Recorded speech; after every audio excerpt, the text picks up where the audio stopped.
Livro Conduta Espírita, psicografia Valdo Vieira, pelo Espírito André Luiz. Capítulo 21, perante a criança. Ver no coração infantil o esboço da geração próxima, procurando ampará-lo em todas as direções. Orientação da infância, profilaxia do futuro. Solidarizar-se com os movimentos que digam respeito à assistência à criança, melhorando métodos e ampliando tarefas. Educar os pequeninos é sublimar a humanidade. Colaborar decididamente na recuperação das crianças desajustadas e enfermas, pugnando pela diminuição da mortalidade infantil. Na meninice corpórea, o espírito encontra ensejo de renovar as bases da própria vida. Os pais espíritas podem e devem matricular os filhos nas escolas de moral espírita cristã, para que os companheiros recém-encarnados possam iniciar com segurança a nova experiência terrena. Os pais respondem espiritualmente como cicerones dos que ressurgem no educandário da carne. Distribuir incessantemente as obras infantis da literatura espírita, de autores encarnados e desencarnados, colaborando de modo efetivo na implantação essencial da verdade eterna. O livro edificante vacina a mente infantil contra o mal. Observar quando se deve ou não conduzir as crianças a reuniões doutrinárias. A ordem significa artigo de lei para toda a idade. Eximir-se de prometer às crianças que estudam quaisquer prêmios ou dádivas como recompensa ou falso estímulo pelo êxito que venham a atingir no aproveitamento escolar, para não lhes viciar a mente. A noção de responsabilidade nos deveres mínimos é o ponto de partida para o cumprimento das grandes obrigações. Não me permitir que as crianças participem de reuniões ou festas que lhe conspurquem os sentimentos e em nenhuma oportunidade oferecer-lhes presentes suscetíveis de incentivar-lhes qualquer atitude agressiva ou belicosa, tanto em brinquedos quanto em publicações. A criança sofre de maneira profunda a influência do meio. Furtar-se de incrementar o desenvolvimento de faculdades mediúnicas em crianças, nem lhes permitir a presença em atividades de assistência a desencarnados, ainda mesmo quando elas apresentem perturbações de origem mediúnica, circunstância esta em que devem receber auxílio por meio da oração e do passe magnético. Somente pouco a pouco, o espírito se vai inteirando das realidades da encarnação. Em toda a divulgação, certame ou empreendimento doutrinário, não esquecer a posição singular da educação da infância na seara do espiritismo, criando sessões e programas dedicados à criança em particular. Sem boa semente, não há boa colheita. Deixai vir a mim os meninos, e não os impeçais, porque deles é o reino de Deus. Jesus, Lucas, capítulo 18, versículo 16. Ei, Cris, chegamos num capítulo aqui que talvez, não sei, para mim, pelo menos, seja o capítulo mais importante em todos os aspectos da vida, Falar de criança é falar de futuro, é falar também de uma conduta cristã que vai consolidar esse mundo melhor que a gente está querendo, Afinal de contas, a gente está indo para um mundo de regeneração onde o bem prevalece. E para o bem prevalecer, é preciso que a gente trabalhe agora, né? Transformando esses corações, educando, trazendo aí aquilo que for de melhor que a gente tiver, né? Porque as crianças, elas que vão realmente fazer essa transição, né? As crianças de hoje. É claro que o processo está todo sendo feito já há muito tempo, né?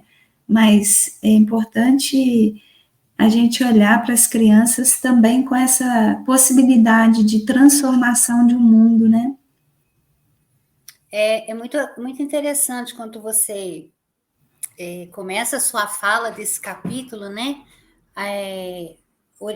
Com essa fala orientando para esse lado aí do futuro. Eu também pensei, né, quando eu fui estudando esse item, né, o início aqui, para a gente estar aqui conversando, eu pensei justamente nisso, né, que uma conduta de orientação na infância, ela vai servir como, assim, uma profilaxia para o futuro, né? Inclusive, tem uma fala da Joana de Ângeles que ela afirma que a paz no mundo depende da educação da infância.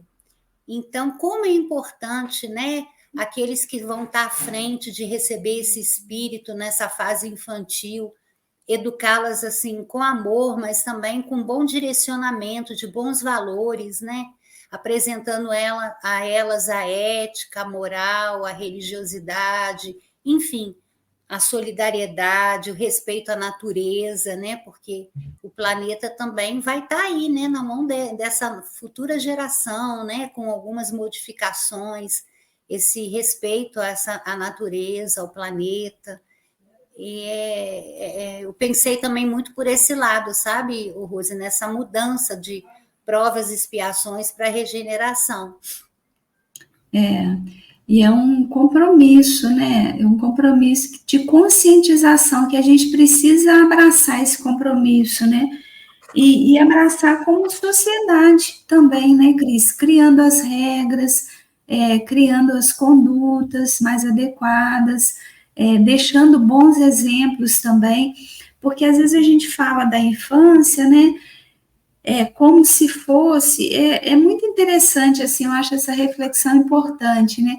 A gente vai separando as gerações, né? E aí a gente fala, essa geração de agora, ela é assim, ela é desse jeito, como se as gerações não pudessem conversar, né? Então, assim, a gente tem muito que ensinar. A gente que eu digo são as gerações que já estão aí, né? A minha geração, a nossa geração, melhor dizendo, a geração dos nossos pais, eles têm muito a contribuir. Não pode desistir, né? Achar porque veio uma geração nova com possibilidades novas de estar no mundo também, que tem que separar, né? Tem que estar distante um do outro. E, na verdade, o que a gente precisa é colaborar uma com a outra, né? Então, a criança, ela é aquela que precisa de condução, ela precisa de orientação, e quem vai dar é o adulto, né? Então, a gente não pode, assim, excluir, né?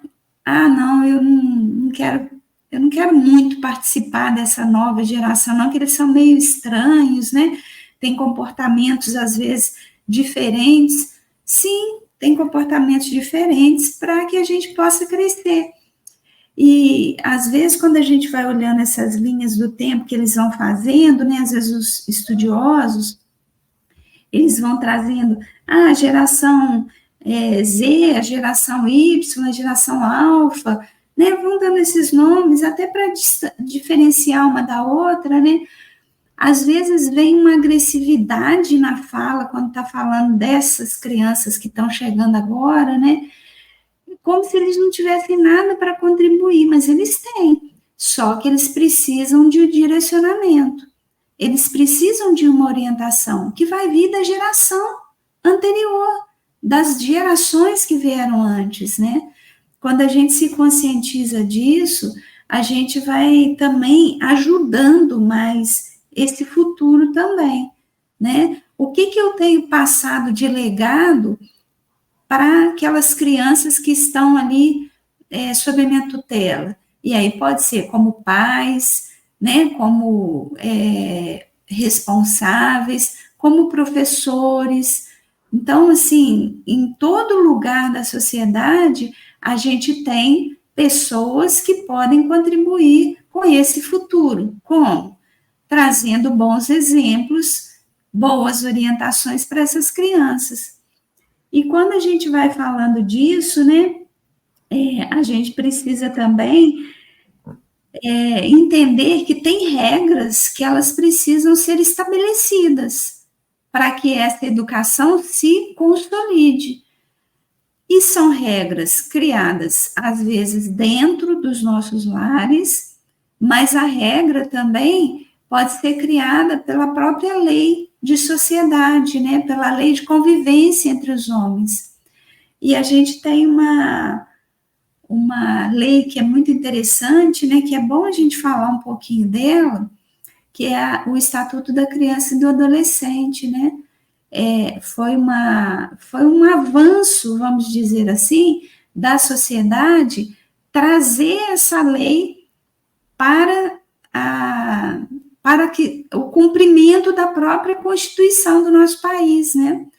Então, acho muito importante a gente também observar essas questões, né?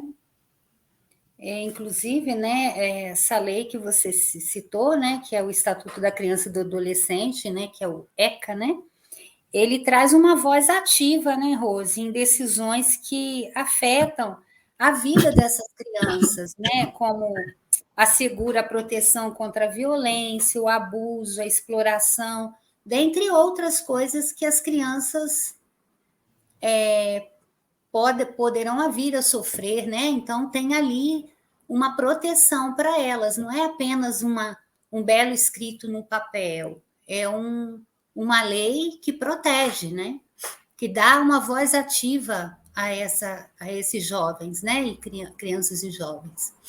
Ô, Cris, é interessante a gente trazer essa questão do ECA, né? Porque ela foi uma lei criada em 13 de julho de 1990 para formalizar aquilo que já deveria estar consolidado dentro de nós. Então, ela trata de várias questões, ela trata da questão do acolhimento institucional, ela trata da questão da relação entre pais e filhos, e aí ela vai trazendo diretrizes básicas para a proteção à criança e ao adolescente. Então, ela vai dar respaldo para que o artigo 227 da Constituição se concretize. E esse artigo, ele vai dizer que as crianças e os adolescentes, eles têm direitos específicos e necessitam de proteção especial por parte do Estado, da sociedade e da família. Então, eu acho muito importante a gente entender que o ECA veio para consolidar algo, para determinar algo que já deveria estar muito formado dentro de nós, como seres humanos. Os pais precisam cuidar das crianças, dos filhos. A sociedade precisa amparar esses pais e ajudar a cuidar dessas crianças. E o Estado tem que dar recursos para também as crianças terem condições de viverem com dignidade, com respeito, com proteção, né? Então, cabe ao Estado, por exemplo, a construção de escolas, de hospitais que atendam crianças, formação de profissionais para isso, mas cabe também à sociedade estar em conjunto voltada para, em todos os lugares, acolherem essa criança, né? A gente tem esse compromisso de dar o suporte. Às vezes a gente fala assim, a família tal não está cuidando da criança, está deixando a criança passar fome. A gente, enquanto sociedade, a gente não pode olhar para isso e só ficar julgando. A gente tem que fazer a nossa parte também, que é cuidar, que é proteger, que é, às vezes, denunciar os maus tratos. Por quê? Porque a criança é 100% dependente. A criança depende de um adulto para ela sobreviver. Ela depende de um adulto para ela se alimentar, para ela ter as condições de higiene básicas dela. Então, o Estatuto da Criança e do Adolescente é uma lei que é uma lei humana, mas que fala também de um avanço evolutivo. Tem pessoas até hoje que eles criticam o estatuto, né? Sempre quando eu vou falar desse estatuto, eu fico muito assim emocionada. Por quê? Porque a criança, ela é um ser incapaz plenamente de realizar tudo. Então, ela vai tendo autonomia com o tempo, mas ela precisa dos cuidados. E aí, quando o homem cria uma lei que possibilita da criança ter esses cuidados, senão ele vai ser criminalizado, e o certo é que aconteça isso mesmo. Às vezes tem pessoas que interpretam isso errado, né? Ah, agora eu não posso mais educar meu filho. Não, a gente não pode violentar os direitos dos nossos filhos, das nossas crianças. É diferente. Eu não posso agir com violência e achar que aquilo ali está certo, que a lei tem que me amparar naquilo. Porque se eu for agredir um adulto, eu não vou sofrer as consequências. Por que eu acho que eu tenho direito de agredir uma criança? Porque é meu filho? Mas tem formas de educar que não seja através da violência. Então, eu preciso primeiro me educar antes de ter um filho, se eu não consigo olhar para isso, né? Então, a gente precisa, sim, aplaudir essa lei e apoiar essa lei, né? Às vezes, tem pessoas que falam, então, quando meu filho tiver adulto e quebrar uma escola e for violento, quem que vai me amparar? Porque o ECA está falando que eu não posso corrigir ele. Mas se o seu filho chegar na fase adulta com essa violência, é porque todo mundo falhou antes. A sociedade falhou, o Estado falhou e os pais falharam, a família falhou. Então, gente, eu queria deixar essa reflexão aqui, né, Cris, para a gente poder fazer junto também. Não sei o que você pensa disso, mas para mim, eu acho que a gente não tem que ficar diminuindo, transformando a idade penal cada vez para menor. Cada vez eu vou criminalizar mais o menor. Eu acho que a gente precisa criar condições para esse menor não cometer crimes. Então, assim, quando a gente fala, uma criança cometeu um crime bárbaro com 12, 13 anos. O que mais tem que chocar a gente é essa criança ter cometido um crime. Criança não comete crime. Mas a gente querer punir ela com uma lei de encarceramento, o que a gente vai resolver com isso? É claro que ali tem todo um contexto que tem que ser olhado, né? A gente precisa voltar o nosso olhar para essa família, o que está acontecendo, que essa criança não está brincando, que essa criança não está estudando, que ela está cometendo um crime. E criminalizar essa criança é retroceder nessa lei aqui, que essa lei é de proteção, e a gente tem que lutar por isso, né? É claro que a gente vê crimes bárbaros acontecendo, sendo cometidos por criança. Cada vez isso está crescendo mais. Mas isso não é motivo para a gente trazer para o campo das discussões, diminuir a idade penal, mas olhar para nós mesmos, enquanto sociedade, onde estamos falhando. Que essa criança, ao invés de estar brincando, estudando, se divertindo, ela está cometendo crimes já bárbaros, né?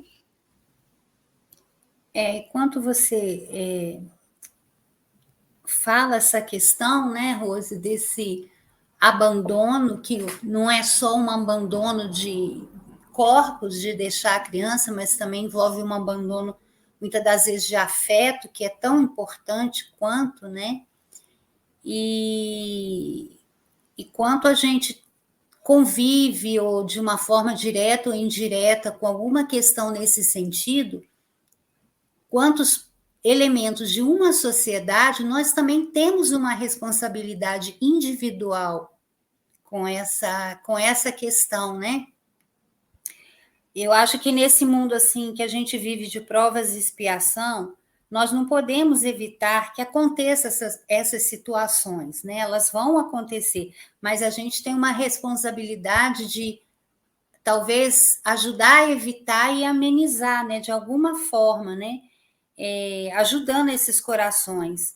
Eu acho que quando a gente tem a oportunidade, por exemplo, de ajudar pais que passam por alguma dificuldade dentro de casa, até mesmo material, e você souber e tiver a condição de ali você ajudar, dar a mão, orientar por uma questão ou outra, né? Levar acesso a cuidados psicológicos, até mesmo apresentar para ele onde ele deve ir, que tem uma lei que protege. Muitos não sabem disso. Eu acho que a gente tem esse papel, sim, esse papel de agente, de ajudar.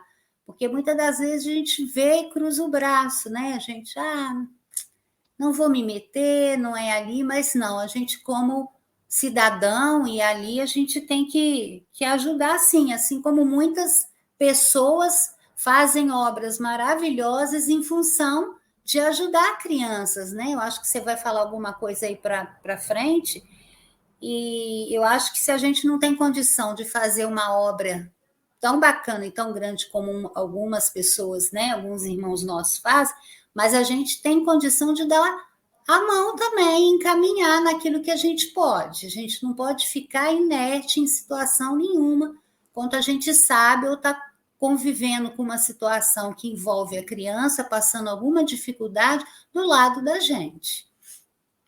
É verdade, Cris. E é interessante, né, quando a gente vai olhando para isso, porque a gente sabe da dor de uma mãe quando vê um filho, né, ainda mais nessa fase da infância ainda, né, a gente precisa aprender a não ficar mudando as coisas, os nomes, só para ficar confortável, né? A gente tem as fases do desenvolvimento humano, e até os 13, 14 anos é infância. A gente vai criando, 10 anos é pré-adolescência, aí parece que aquela criança já tem mais autonomia, já tem mais amadurecimento. Não, a gente está criando nome errado para as coisas. É criança. E como criança, precisa ainda de todos os cuidados. Né? A expressão que eu queria usar, fiquei um pouco enrolada, é diminuir a maioridade penal. Quando a gente fala em diminuir a maioridade penal, muitas vezes a gente está indo para o caminho para a porta larga, né? A porta larga é aquela que a gente vai criando situações que eu não vou ver mais essa criança cometendo crime, ela vai presa, some da minha frente, some da frente da sociedade, eu não vejo mais. Isso não resolve o problema, né? E a gente sabe que não é fácil para as famílias também lidarem com esses espíritos mais endurecidos, mais rebeldes. A gente não está falando aqui que é fácil, não. A gente só está dizendo que a gente precisa abraçar mais essas causas, cobrar mais do Estado. A gente não tem o voto que a gente pode ir lá eleger alguém para nos representar, então a gente tem que fazer isso consciente. Quais projetos que eles têm para a infância? Quais projetos que eles têm para a educação? E cobrar isso, né? E como sociedade, o que eu estou fazendo? Porque tem uma coisa na psicologia que a gente fala que é profecia autorrealizável, né? O que é isso? É quando a gente cria uma ideia e a gente faz tudo para aquela ideia se realizar. Então, por exemplo, às vezes a gente olha para uma criança e o nosso coração ainda está tão cheio de amargura, né, que a gente às vezes tem coragem de falar com uma mãe. Nossa, seu filho aí tem que ser preso, porque ele não vai dar nada nessa vida. Quando a gente fala isso, como sociedade, às vezes a gente está lutando para que essa profecia se realize. E aí o que a gente faz? A gente cruza os braços, a gente discrimina aquela criança, a gente exclui aquela criança. Por quê? Porque eu determinei que ela não vai dar nada na vida. E eu vou fazer de tudo para que isso aconteça. Então, a gente fala que é uma profecia autorrealizável. Ela vai se realizar, mas não porque ela tinha que acontecer, mas porque eu determinei e eu faço todos os movimentos para que aquilo ali aconteça. Então, a gente precisa tomar muito cuidado com isso, né? É acolher, é proteger, é defender, sim, o ECA. Ele é uma lei que veio para amparar essas crianças, né? Para dar a proteção que elas precisam, que elas necessitam. E aí, como você disse, né, a gente tem várias pessoas que abraçaram essas causas, né? E que entenderam que criança, ela é para brincar, ela é para ser feliz, ela é para se divertir, né? Ela tem ali aquela potência da energia dela, mas que tem que ser usada para coisas boas. Criança é vida, né? E sempre que eu falo de criança, né? Você já me conhece, Cris, eu lembro muito da Dona Zilda Arnes. Por quê? Porque ela foi uma dessas pessoas que ela não deu ouvido a essas profecias autorrealizáveis. As pessoas falavam, não, criança vai morrer mesmo. 50% das crianças morriam no Brasil até a década de 80. E o que essa senhora fez? Ela falou, eu não vou aceitar isso como uma profecia dada e que vai se realizar. Eu vou mudar essa história, né? Então, ela tem uma história muito bonita, que, né, vai falar desse cuidado também com a criança. Eu acho muito bonito essa história dela, né? Porque com a pastoral da criança, né? Eu acho que foi criada na década de 80, eu acho que foi em 1983, se não me engano, que eu dei uma pesquisadinha aqui. Ela trouxe a vida, né? A muitas crianças, tem muitas crianças aí agora já jovens, né? Jovens adultos vivos, graças a esse projeto dela do soro caseiro, né? Do acompanhamento. Você vê, atitudes, vamos dizer assim, nada mirabolante, atitudes simples, mas em que ela colocou a força do amor, né? Ela mobilizou a força do amor e deu vida, né? Deu esperança, né? É verdade. E o que é interessante da Dona Zilda Arnes, né? Ela foi uma médica pediatra, né? E sanitarista. Eu acho interessante, né? Porque ela se dedicou a esse estudo, né? Por quê? O que acontece? Até essa década de 80, né, que você trouxe muito bem, em 1983, ela funda essa Pastoral da Criança. Ela faz isso porque a Dona Zilda Arnes, ela é irmã do Evaristo Arnes, que ele era muito atuante na Igreja Católica, né? Então, assim, com a ajuda dele, ela funda essa pastoral. E com essa pastoral, ela traz isso que você falou, né, Cris? Ela faz esse movimento de criar possibilidades para que as crianças sobrevivessem, melhor dizendo, né? Então, como eu disse anteriormente, até a década de 80, 50% até mais, quando a gente vai ver nos gráficos, a mortalidade infantil era entre 50% e 60%. Gente, quando eu vi esse dado, eu fiquei muito chocada, porque eu pensei, nossa, até a década de 80, 50% das crianças que nasciam morriam ainda na fase inicial da infância. Olha que coisa triste, né? E eu fiquei pensando, né? Eu estava ali naquela estatística, né? Porque eu sou dessa época, né? Dessa geração da década de 70, que, né, a mortalidade infantil era muito grande, né? E por que acontecia essa mortalidade? Por falta de cuidados básicos. E ela, como uma médica sanitarista, ela foi vendo isso. E aí, ela não tinha o apoio do Estado, ela via que se fosse esperar só os cuidados básicos do Estado, nada ia mudar, e ela cria, então, a pastoral, né, que tem, né, a pastoral da criança, e parece que depois veio pastoral da criança e do idoso, alguma coisa nesse sentido, mas o projeto inicial é que ela ia cuidar das crianças com um programa de ação social.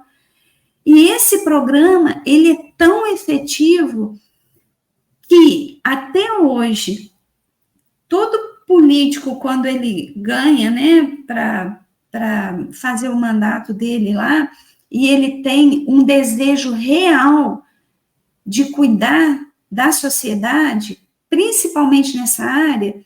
Então, por exemplo, ele quer que funcione bem a distribuição de vacinas. Ele usa o esboço, ele usa o que foi feito pela dona Zilda Arnes para conseguir chegar com as vacinas lá naqueles lugares mais distantes do Brasil. Que foi outra coisa que ela fez. Ela fez um projeto que atende os lugares mais longínquos, aqueles lugares que ninguém conseguia acessar.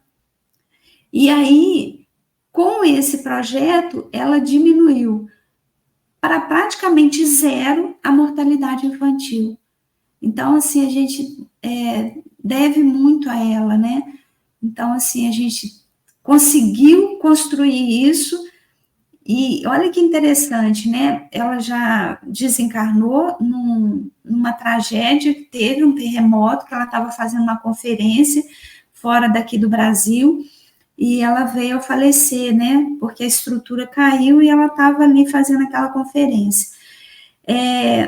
Nós estamos voltando de novo a ter mortalidade no Brasil.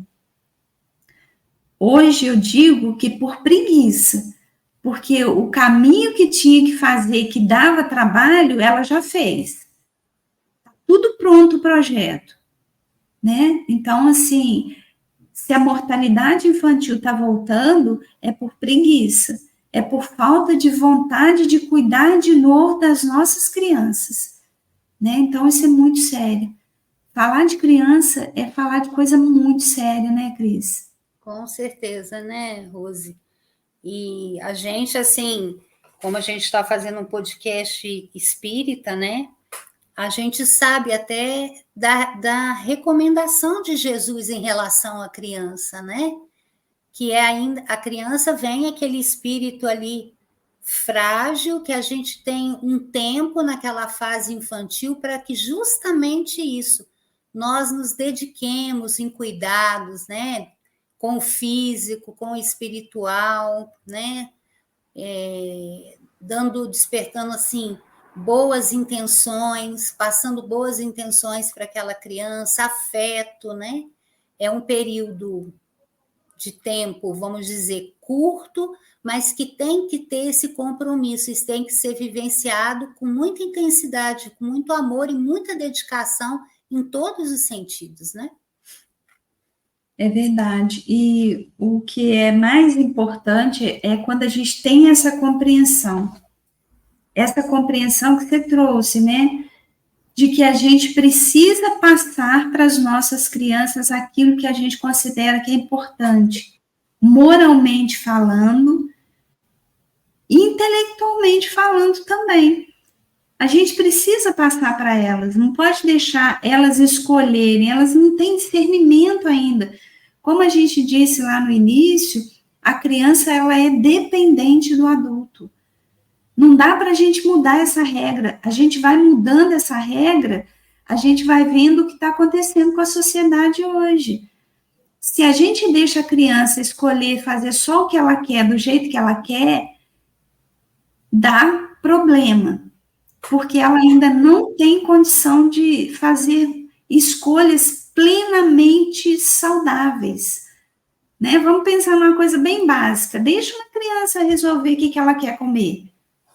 Ela vai falar que quer coisas que não são saudáveis, a maioria das vezes, né? Pode ter uma ou outra que foge um pouco à regra, e a gente sabe que isso acontece, mas são raras hoje ainda. Nós ainda não estamos num patamar evolutivo, vai chegar uma hora que isso vai acontecer, que as nossas crianças vão estar mais evoluídas, mas não é ainda esse momento que nós estamos nele.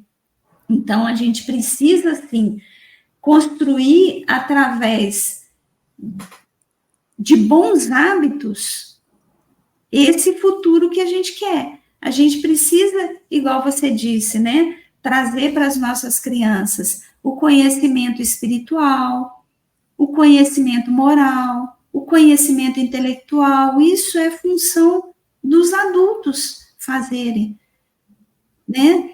Então, a gente precisa, sim, fazer esse movimento. E tem uma questão no livro Consolador, que eu vou trazer ela aqui, que eu acho ela bem importante. Tem várias questões que o Emmanuel foi respondendo para o Chico sobre essa questão da infância. E a questão 109, o Chico perguntou para ele assim: o período infantil é o mais importante para a tarefa educativa? E Emmanuel falou assim: o período infantil é o mais sério e o mais propício à assimilação dos princípios educativos. Até os 7 anos, o espírito ainda se encontra em fase de adaptação para a nova existência que lhe compete no mundo. Nessa idade, ainda não existe uma integração perfeita entre ele e a matéria orgânica. Suas recordações do plano espiritual são, por isso, mais vivas, tornando-se mais suscetível de renovar o caráter e estabelecer novo caminho na consolidação dos princípios de responsabilidade, se encontrar nos pais legítimos representantes do colégio familiar. Ele vai continuar, né, mas a gente vai parar por aqui. Por quê? Porque eu acho que o fundamental já está aqui. A gente precisa entender que essa fase, a gente não está lidando com seres, como os autores diziam antigamente, né? Eu recebo uma folha totalmente em branco. Não é isso. A criança é um espírito reencarnante que está ali há muitas existências já. Mas tem esse período da infância e na humanidade ele é muito estendido. Nós somos os seres que temos uma infância mais prolongada justamente por causa disso. Porque nesse mundo de expiações e provas, a gente precisa consolidar muita coisa e é na fase da infância que isso vai se dar. Não quer dizer que o adulto não aprenda, que ele não se modifique, mas se a gente conseguir fazer esse movimento na infância, é muito mais produtivo, traz resultados muito mais profundos. É como se a gente estivesse mudando a percepção até perispiritual daquele espírito ali, né? Então, a gente traz no perispírito, na infância, as lembranças muito avivadas ainda da nossa condição de espírito. Então, esse é um momento propício para a gente falar sobre espiritualidade, para a gente, né, colocar ali nossas crianças em contato com essa conexão com Deus, com essa percepção, né, de que existe algo para além dessa matéria. Ah, mas eu fiz isso e meu filho na fase adulta buscou outros caminhos. Isso aí é com ele agora. O que a gente precisa entender é que a gente precisa fazer a nossa parte. A nossa parte é cuidar, é proteger, é orientar, é criar caminhos, é construir possibilidades. Então, quando a gente faz isso, eu acho tão importante, porque André Luiz vai trazer isso, né?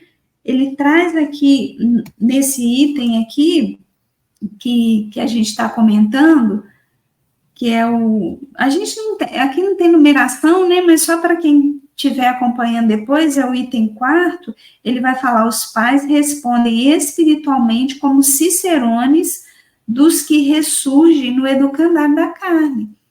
Então, a gente tem uma questão que a gente precisa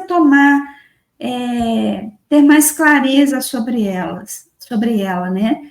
Nós não vamos responder pelas escolhas de ninguém, mas quando a gente chega no mundo espiritual, a única pergunta, talvez, que a gente tem que responder com relação ao outro é: o que fizestes dos filhos confiados às tuas mãos? Porque nós somos co-criadores com Deus, né? Então, é preciso que a gente compreenda isso. É muito interessante quando você fala isso, Rose, porque eu pesquisei aqui, lendo esse capítulo, eu achei um artigo bem pequenininho, que eu vou ler aqui para a gente também contribuir para as nossas reflexões, né? É que uma das passagens mais bonitas, assim, uma das mais bonitas do Evangelho, ela está no capítulo 19, versículos 13 a 15 de Mateus. E diz assim: então trouxeram-lhes as criancinhas para que impusesse as mãos e orassem.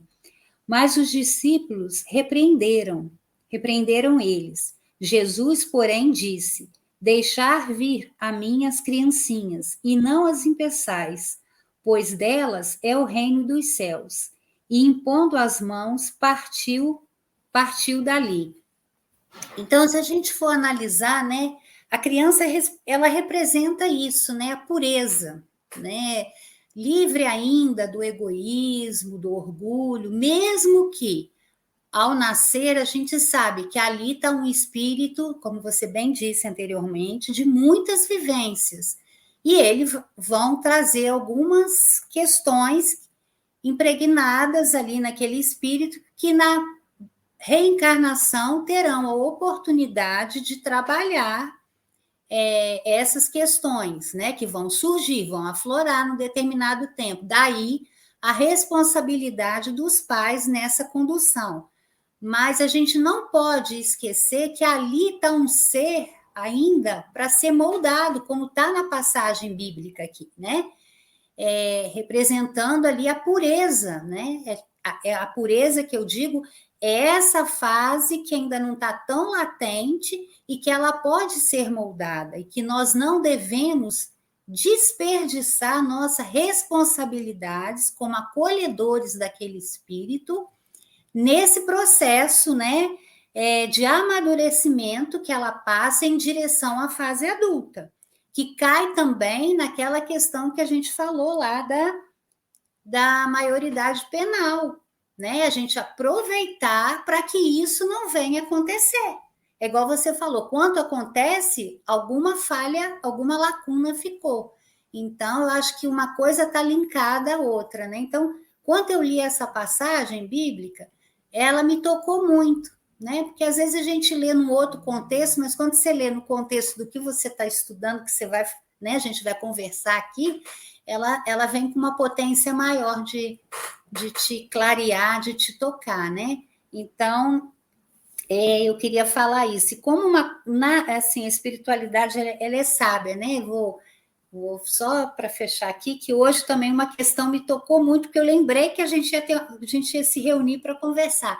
Nós temos uma amiga em comum, que ela tem um neném, né? E eu achei tão bonito quanto ela foi mostrando a foto da primeira aulinha dele, de bebê, na evangelização infantil. Eu estava ali, né, a gente estava meio distante, mas eu estava pensando, eu falei, nossa, que bacana, porque ela preocupa com agasalho, né, para cobrir o filho ali, a alimentação, a parte do médico, né, tudo a criança nesses primeiros anos, que ele ainda não tem um aninho, então precisa de todo esse acompanhamento. Mas um casal jovem, né, vamos dizer assim, mas eles se preocuparam também com essa condução. E eu fiquei assim, eu fiquei até um pouco emocionada ali na hora que eu estava escutando e vendo ela ali mostrando as fotos, né? Então, eu acho que cai nisso aqui também, nessa preocupação de conduzir esse espírito, né? Isso, Cris. Esse exemplo que você traz é muito bom, né? Mais à frente eu acho que a gente vai até voltar nele também um pouquinho, né? Que a gente vai falar dessa questão mesmo, né? Da evangelização da criança, o quanto que ela é importante, né? E a gente precisa entender as etapas também, né? Do desenvolvimento humano. Cada etapa, cada fase da vida, ela pede uma conduta diferente dos pais, ou dos filhos, ou das pessoas que estão acompanhando, ou da própria sociedade. Então, a gente não deve tratar um indivíduo como criança eternamente, mas também a gente não deve atropelar essas fases, né? Querendo que ele seja já um adulto, ainda no processo de desenvolvimento infantil. Então, a gente precisa lançar mão dos conhecimentos que a gente já tem, hoje em dia, muito bem estruturados, seja no campo da psicologia, seja no campo da medicina, seja no campo da sociologia, da filosofia.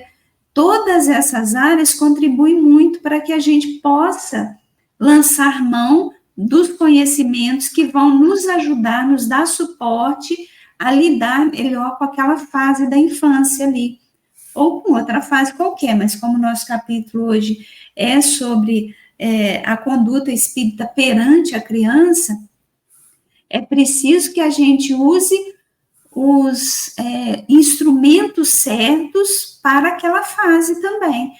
E aí, como é que a gente vai fazer isso, né? A gente vai se fortalecendo através dessa busca dos conhecimentos. Então, eu vou pesquisar no campo da psicologia, no campo da área médica, sei lá, a área que eu fique mais confortável, eu vou buscar ajuda. O que uma criança de 0 a 3 anos precisa? O que ela já dá conta de fazer? O que é esperado dessa criança? De 3 a 6 anos, de 6 a 10 anos, e assim, porque quando a gente vai se capacitando, a gente também vai crescendo, a gente também vai evoluindo. Por que eu estou dizendo isso aqui, né? Porque a gente não nasce com uma bula de como cuidar de uma criança. E é bom que não seja assim, porque nós somos individualidades.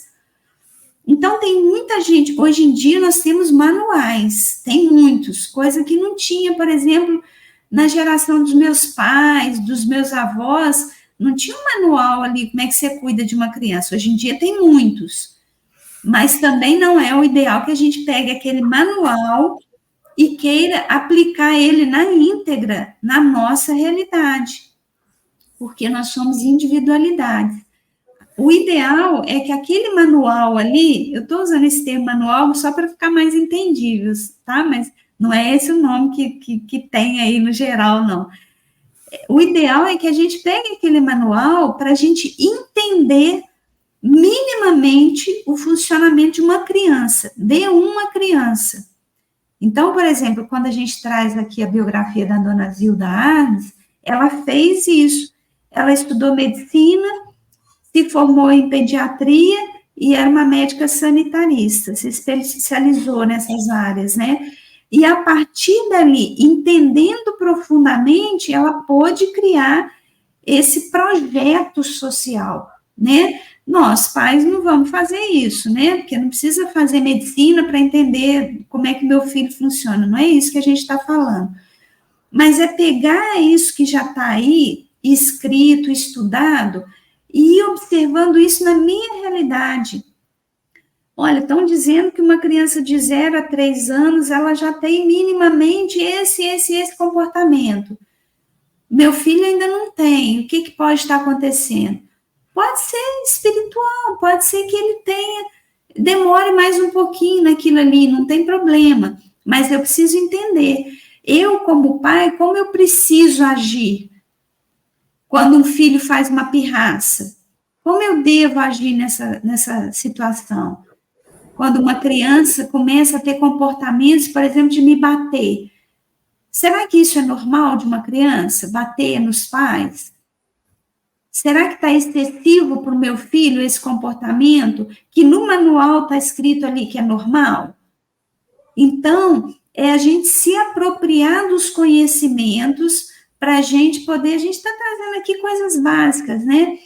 Mas a gente conhecendo minimamente aquilo que é esperado de uma criança, a gente consegue também ajudar essa criança a crescer, a estar mais produtiva diante da vida, né? Uma criança, ela pode sim ajudar em casa. Tem coisas que não dá para uma criança de 0 até 10 anos fazer, mas outras coisas já dá para ela fazer. Então, trazendo também esses conhecimentos para o nosso dia a dia é muito importante. A gente também cresce, né, enquanto cuidadores, enquanto pais, quando a gente faz essa busca pelo conhecimento, né? E a importância desse conhecimento, né, Rose? A gente buscar esse conhecimento, né? E também, linkado a esse conhecimento, a gente descortinar as nossas dificuldades, né? E procurar, muitas das vezes, através também do conhecimento, ajuda, né?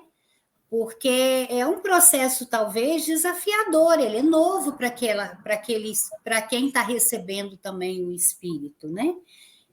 Mas eu acho que até hoje em dia a gente tem a facilidade é maior, como você disse, do que, por exemplo, a geração da minha mãe, né? Hoje a gente tem uma gama de ajudas, né, que a gente pode procurar, solicitar diante de um desafio, que não pode a gente se omitir a isso, né? Ou encarregar ou transferir para terceiros esse compromisso que é nosso, quanto pai e mãe, né?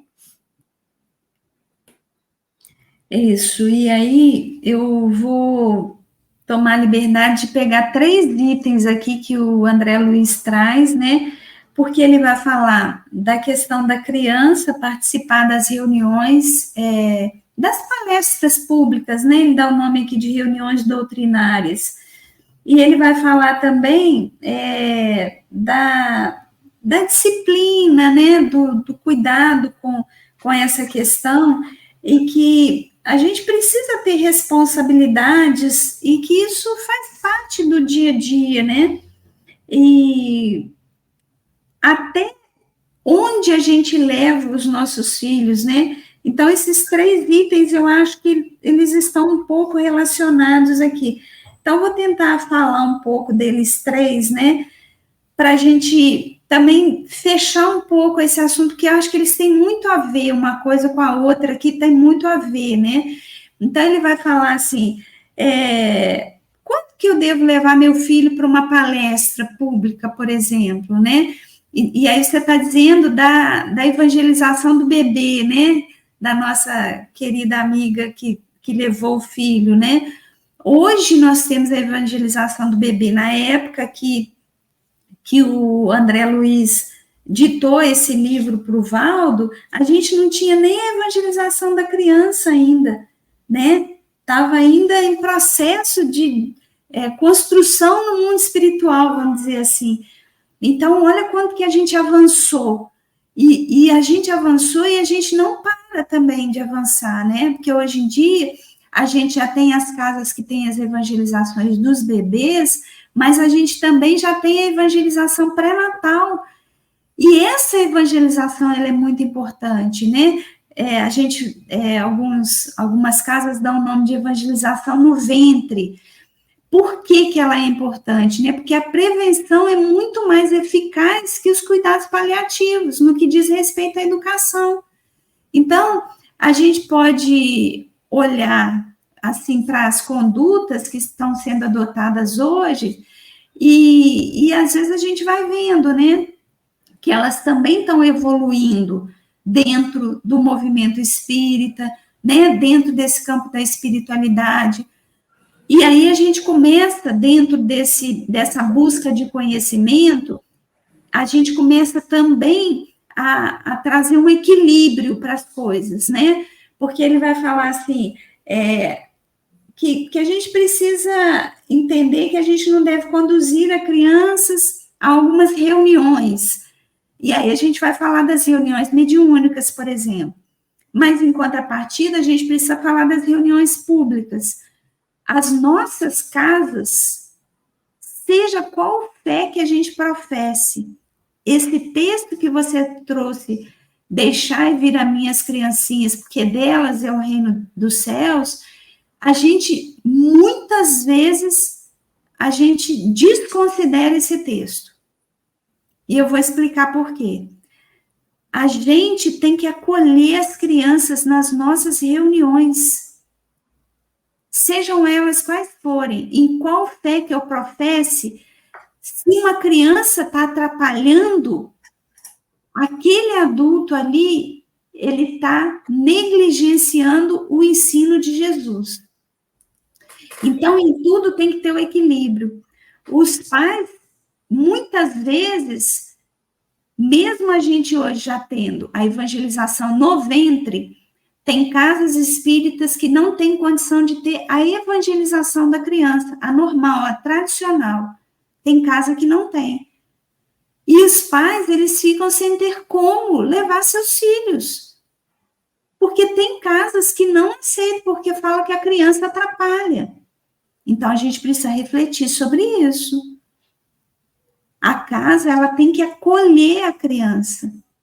A criança ali não pode ser um incômodo. E junto com isso, o pai e a mãe, o responsável que está levando essa criança, tem que trabalhar também a disciplina, a educação, o comportamento. Então, tá vendo como é que é um conjunto? É um conjunto que pede o esforço de todos para que essa criança consiga minimamente entender o que a gente está querendo dela.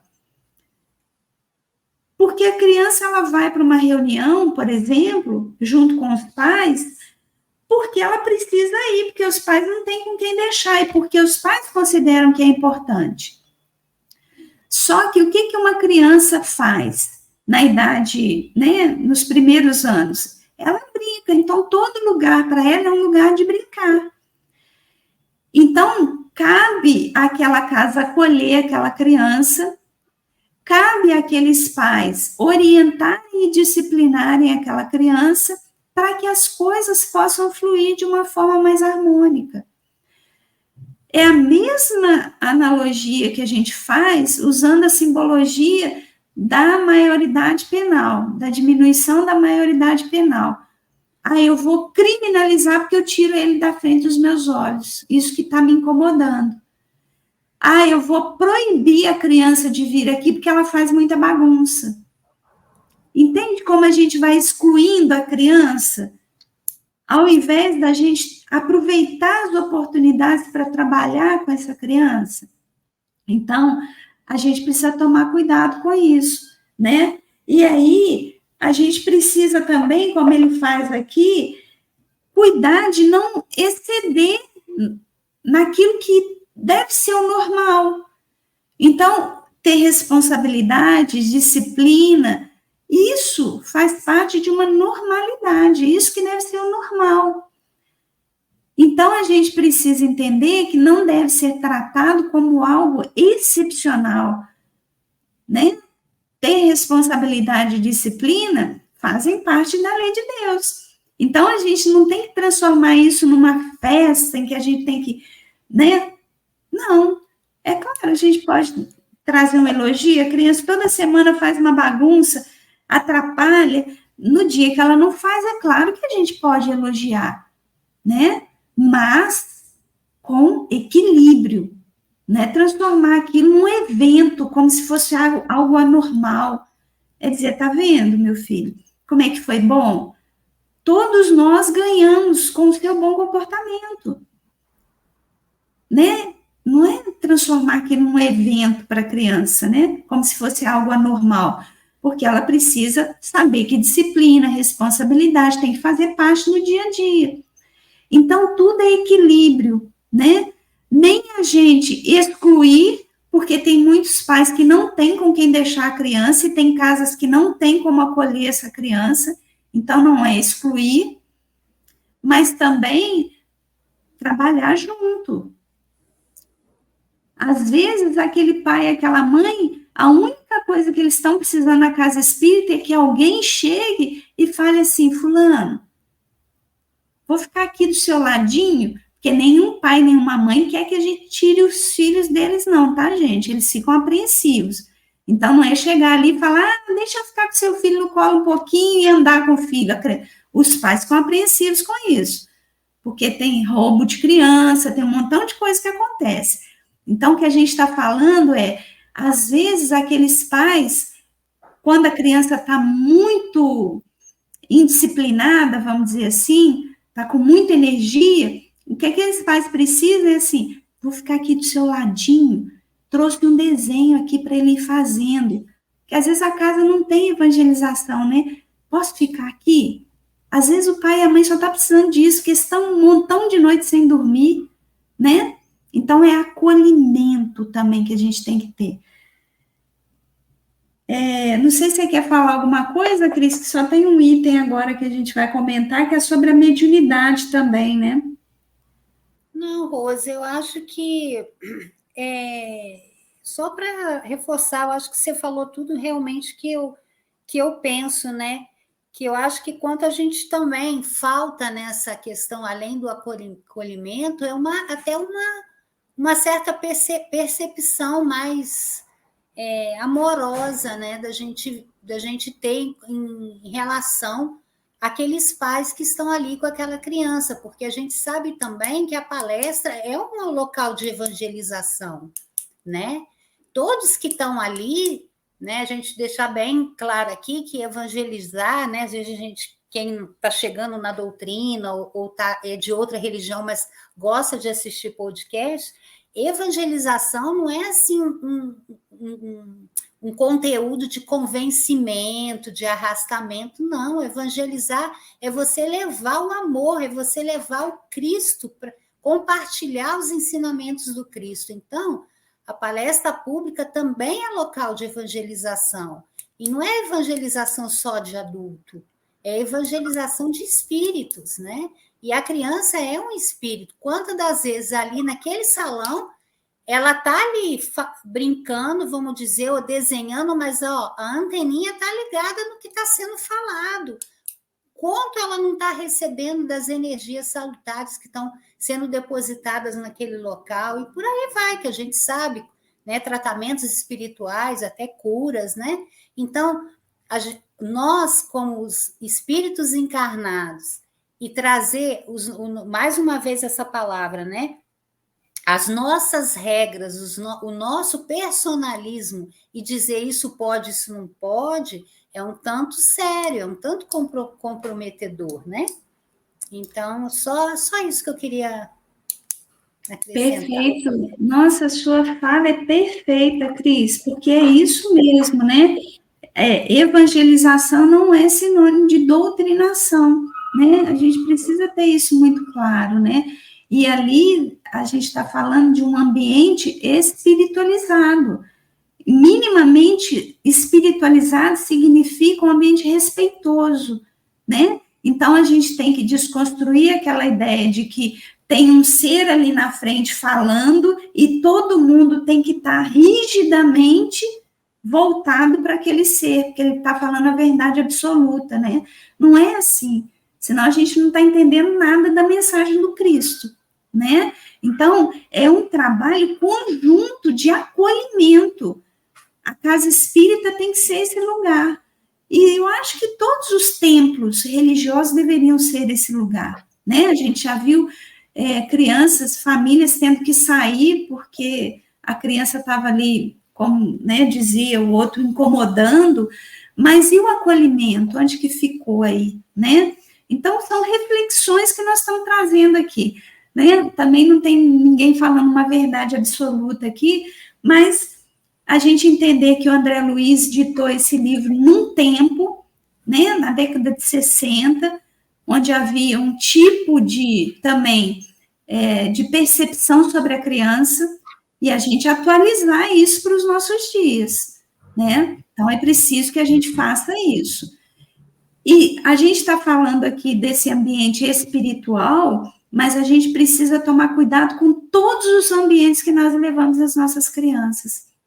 Porque, como você disse muito bem, ali vão ter vibrações, vão ter fluidos que podem afetar essa criança.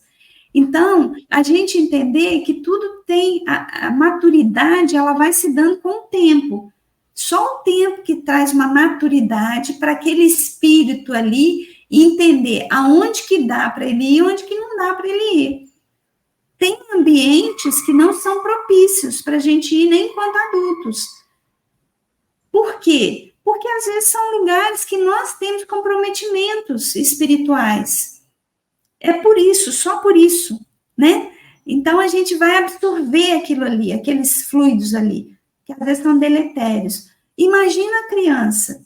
Então a gente, como adulto, precisa escolher, sim, os ambientes que as crianças estão frequentando, que tipo de sintonia aquilo ali está gerando. Então, até o tipo de brinquedo que a gente dá para a criança, a gente precisa pensar antes.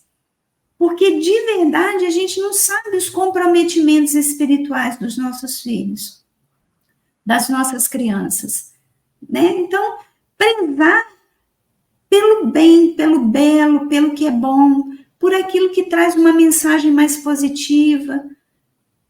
Isso também vai ajudando, né? Você trouxe uma palavra interessante, a moldar esse novo perispírito que está ali, se formando, né? A gente está fazendo aqui uma simbologia, porque o perispírito já está ali, mas é o perispírito que sofre a transformação do ambiente. Então, a gente pode, sim, ajudar esse espírito a ter melhores vibrações, a se sintonizar com ambientes mais agradáveis também. E aí, para finalizar, eu queria trazer essa questão, né, que ele traz aqui das faculdades mediúnicas em criança, né? E ele traz uma orientação que ela persiste até hoje, né? Que a gente não levar as crianças para a reunião mediúnica. Crianças, né? A gente está falando aqui de crianças. Então, por quê? Porque tudo ali está em formação, inclusive a estrutura neuronal, né? Então, para a gente não criar aí também confusões, e a criança ainda não tem condição de discernir o que é realmente mediunidade e o que é uma ilusão dela, uma fantasia, porque a criança tem isso também, né? E aí eu vou trazer aqui para as nossas reflexões uma mensagem bem curtinha, né, que a gente está finalizando, que está lá no Livro dos Médiuns, no capítulo 18, no item 221, aí ele tem um item ali que ele vai falar o seguinte: poderia a mediunidade... Não, peraí, não é esse não. É o próximo, é o item 6º. Haverá inconveniente em desenvolver-se a mediunidade nas crianças? E aí Kardec vai trazer no Livro dos Médiuns, né? Certamente. E sustento mesmo que é muito perigoso, pois que esses organismos débeis e delicados sofreriam por essa forma grandes abalos e as respectivas imaginações excessivas sobre excitação. Assim, os pais prudentes devem afastá-las dessas ideias, ou, quando nada, não lhes falar do assunto, senão do ponto de vista das consequências morais. E ele vai continuar depois os estudos, né? Vale a pena quem quiser ler, Livro dos Médiuns, capítulo 18, dos inconvenientes e perigos da mediunidade. E por que a gente está trazendo isso aqui? Por que Kardec fala sobre essa questão, né? Porque tem outras formas da criança também desenvolver. Não quer dizer que criança não tem mediunidade, criança tem mediunidade, isso aí não é ponto mais de questionamento, mas não precisa essa mediunidade ser trabalhada desde a infância. Tem outras formas da gente trabalhar essa mediunidade. A principal forma, oração, estudo constante, principalmente dos pais, para entenderem essa situação, levar essa criança no seu ambiente religioso, não tem que ser dentro de uma casa espírita, vamos entender isso, né? Como a Cris diz, podem ter pessoas ouvindo que não são espíritas. Então, a mediunidade não é privilégio do espírita, ela é uma condição do médium, daquela pessoa que tem fisicamente essa condição. E a gente vai levar ela no nosso ambiente religioso e a partir desse ambiente a gente vai fazer aquilo ali que é a orientação, né, dada para uma criança. Então a gente não precisa levar ela para uma reunião mediúnica porque ela tem mediunidade. A gente precisa acompanhar esse processo. Então nós vamos trazer rapidamente aqui, que o nosso horário já acabou, e até para deixar a Cris falar também, né, Cris? No movimento espírita, na doutrina espírita, o que a gente faz? Primeiro, a gente busca conhecimento. Nós, pais, nós responsáveis, precisamos entender o que é isso que está acontecendo com o meu filho, para a gente poder minimamente ajudar o nosso filho. Levamos ela numa casa espírita ou começamos a participar de alguma forma dos estudos espíritas. A nossa casa, por exemplo, é uma casa virtual. Então, se você não pode ir numa casa presencialmente, os trabalhos feitos de forma virtual têm o mesmo efeito. A gente vai buscar o passe na casa espírita. A gente vai buscar o atendimento fraterno para a gente poder conversar um pouco sobre essas questões que podem estar nos afligindo. Água fluidificada. Toda vez que você assistir uma palestra, se você estiver no seu lar, traz uma garrafinha de água para fluidificar. Os movimentos que são feitos, tanto presenciais quanto virtuais, são movimentos espirituais. Então, a sua água vai ser fluidificada. E aí começa-se esse acompanhamento. Né? Mediunidade não é tratamento, gente. Mediunidade é estudo, é dedicação, é desenvolvimento pessoal, moral. Então, é isso, né? Então, essa mensagem de hoje, conduta espírita perante a criança, e aí vou deixar a Cris falar que eu falei demais, né? Não, nessa questão aí, eu também endosso, né, Rose, a questão da participação dos pais quando os filhos começarem a apresentar, né, a mediunidade, né? Passar para a criança uma certa tranquilidade quanto àquilo, né? E como que vai passar também os pais procurando conhecimento, né? Como você citou, indo ao centro espírita, atendimento fraterno, fazendo o culto do evangelho no lar, se ele for espírita, que é importantíssimo, né? Isso. Importantíssimo, Cris, ótima lembrança. Isso, e eu acho que é uma questão para a gente também analisar um pouco mais, que às vezes aquela manifestação na criança é uma oportunidade de que toda aquela família se reúne e se una mais em torno, né, dessa evolução espiritual, porque a criança vai se ancorar muito nos pais ali, né, no exemplo dos pais, né? Então é uma oportunidade muito grande dessa família cada vez mais estreitar esses laços de amor, né, de compreensão que somos espíritos imortais, né, e auxiliar essa criança nessa conduta aí. Maravilha, Cris. E com essa sua fala maravilhosa, nós encerramos hoje o nosso podcast, Conduta Espírita perante a Criança. Muito obrigada, minha amiga. Até semana que vem. Até semana que vem. Eu que agradeço. Tchau. Um abraço a todos.